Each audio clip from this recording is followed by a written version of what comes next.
কিন্তু এখন কিন্তু কোনো সমস্যা নেই, কারণ আমরা অলরেডি ওখানে দূতাবাসে যারা আছে তাদের পাঠিয়ে দিয়েছি, স্টেশন ম্যানেজার যে আছে তাকেও দিয়েছি, তাদের খাওয়া দাওয়া কোনো রকমের যাতে কোনো অসুবিধা না হয় সেটা ব্যবস্থা করা হয়েছে।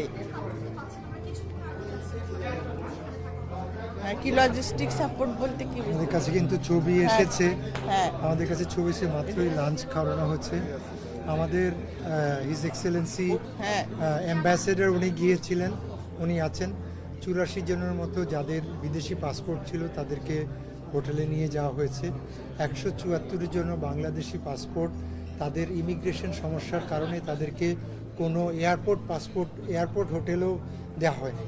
সুতরাং ট্রানজিট লাউঞ্জে তাদেরকে, ট্রানজিট লাউঞ্জ খুব রেস্ট্রিক্টেড আপনারা জানেন, কিন্তু এছাড়া ইটালিয়ান কর্তৃপক্ষ আমাদেরকে অন্য কোনো ব্যবস্থা করতে দেয়নি। যেখানে আমাদের মাননীয় অ্যাম্বাসেডর ছিলেন, আমাদের মিনিস্টাররা ছিলেন, কালকে রাত থেকে তারা ওখানে আছে। আমরা যারা যাত্রীদের জন্য আমরা যতটুকু, আমি জানি অনেক কষ্ট হচ্ছে তাদের, আমরা মাননীয় মন্ত্রী এবং আমাদের সরকারের সবাইকে আমরা বিমান কর্তৃপক্ষ থেকে জানিয়ে রেখেছি। এখন কিছুক্ষণ আগে তারা লঞ্চ করেছেন।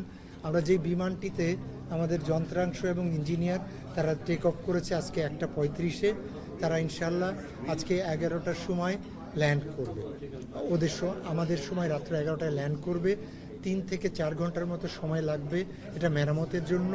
তারপরে ইনশাল্লাহ আমরা আশা করছি তারা এখানে এসে ল্যান্ড করবে আগামীকাল 9 ঘটিকার সময়, আমরা সকাল 9টায় আসবে। সেই জন্য আমরা সকল ব্যবস্থা নিয়ে রেখেছি। আর ইঞ্জিনিয়ারিং দলের আসা দেরিতে হওয়াতে তাদেরকে বেশি সময় এয়ারক্রাফট অ্যাকশন, আপনারা জানেন এটা একটা টেকনিক্যাল স্টপ এলাকা, এখানে আমাদের নর্মাল যাত্রীরা উঠানামা করতে পারে না, শুধুমাত্র রিফিউলিং এবং টেকনিক্যালের জন্য ওখানে থামে। এবং এই ব্যবস্থা যেখানে থাকে, আমরা যদি এয়ারক্রাফটটা নষ্ট না ঘোষণা করি বা মেরামতের অযোগ্য ঘোষণা না করি ততক্ষণ পর্যন্ত আমাদের যাত্রীদেরকে প্লেন থেকে নামতে দেয় না ইটালিয়ান কর্তৃপক্ষ। সেই বিমানটা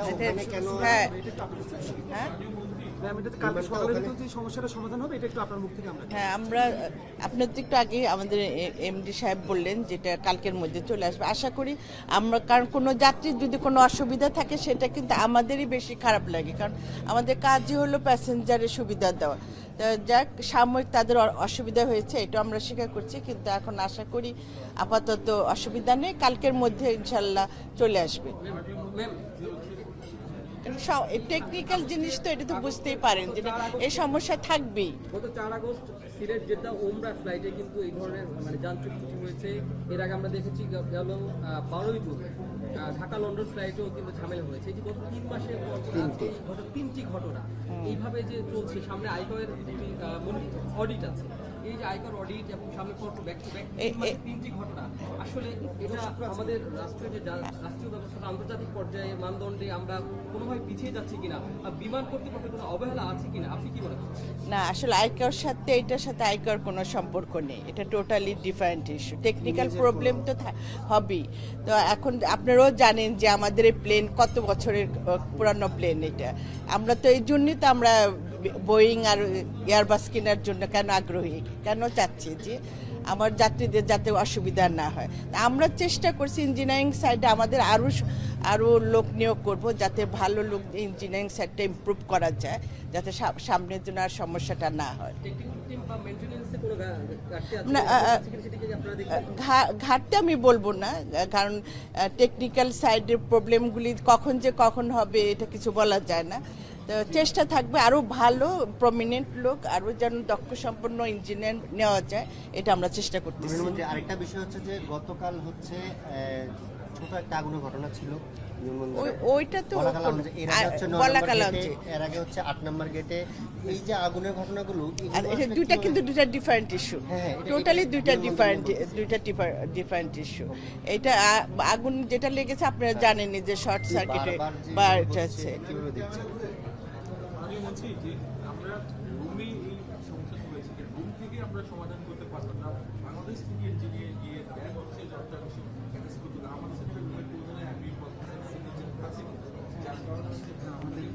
এটিটি কোম্পানির সাথে আমাদের MOU আছে, ওরা আমাদেরকে পাস দিতে পারে না। না যে আমাদের এটি কোম্পানির সাথে একটা নেগোসিয়েশন করা আছে, কিন্তু ওরাই ফেল করছে, ওরাই আমাদের পার্সটা দিতে পারে না। তখন আমরা এই নিজেদের চেষ্টাটা করেছি। আমরা আশা করি আমাদের এই যার সাথে এগ্রিমেন্টটা করা আছে তাদের সাথে আমরা রেজাল্ট ভালো পাইনি, আমরা নতুন এগ্রিমেন্ট তৈরি করব। I must confess, walking into this room today, I seen hoteliers, aviation leaders, scientists, and journalists all seated under one roof. Felt a bit like watching Bangladesh tourism story finally get the ensemble cast it always deserved. For too long, we have had brilliant individual performers, a stunning tea garden here, a record-breaking sea beach there, but not enough of a stage where everyone plays together. Today, with the launch of the Travel and Tourism Development Center, we are building exactly that stage. Ladies and gentlemen, let me speak plainly about where we stand. Tourism today contributes close to 3% of our national GDP, worth somewhere around $10 billion US, and supports over 2 million jobs across hotels, airlines, restaurants, and local guides spread across more than 30 districts with recognized tourist destinations. That is not a small industry quietly sitting in the corner. And yet, if I am honest, our full potential remains largely unclaimed. We are sitting on a gold mine and still using a teaspoon to dig. This is preciously where the private sector must lead from the front.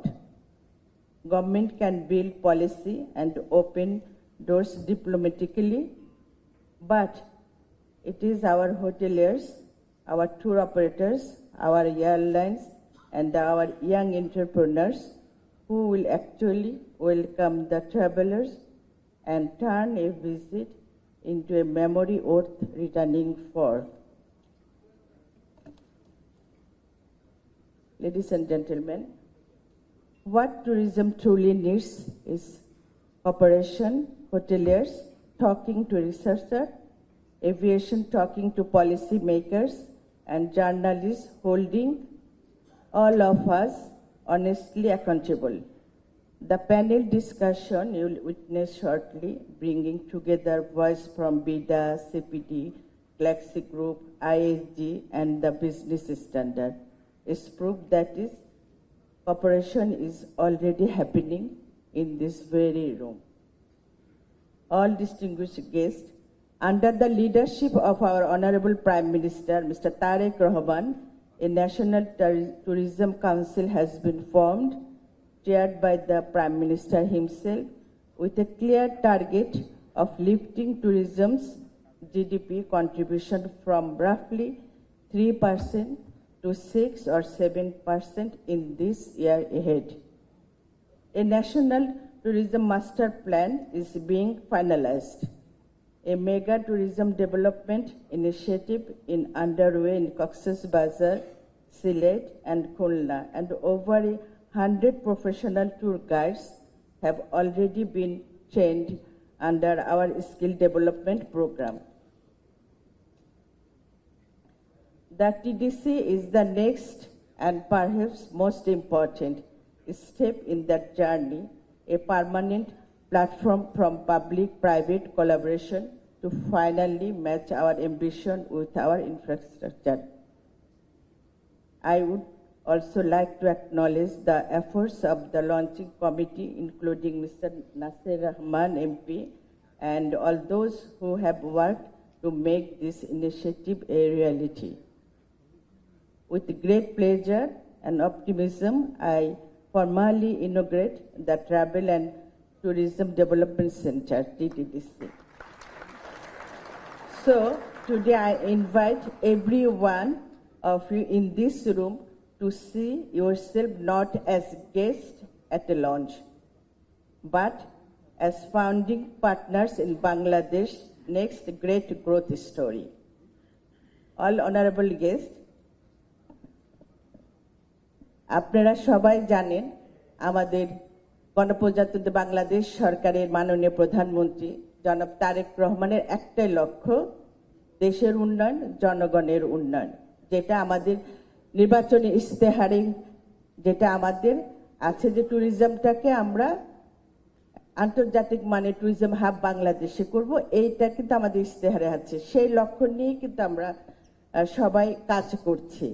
আজকে আমরা এখানে যারা আছি, বিশেষ করে নাসের ভাই অনেক কথাই বললেন, তা আসুন আমরা সবাই মিলে মাননীয় প্রধানমন্ত্রীর লক্ষ্যটাকে আমরা কাজে লাগাই, আমরা সবাই জয়েন্টলি কাজ করতে হবে, জয়েন্টলি কাজ করে দেশটাকে এগিয়ে নিয়ে যেতে হবে। ট্যুরিজমের যে অভাব, আমরা লাস্ট 17 বছর ইতিহাস ভুলে যে আমরা নতুন করে যে আমরা চিন্তা করছি ট্যুরিজমটাকে নিয়ে সবাই মিলে, সেটা আমরা সবাই একসাথে করলে ইনশাআল্লাহ আমরা আমাদের যে দেশকে নিয়ে যে স্বপ্ন সেটা আমরা পূরণ করতে পারবো এই ট্যুরিজম সেক্টরটাকে নিয়ে।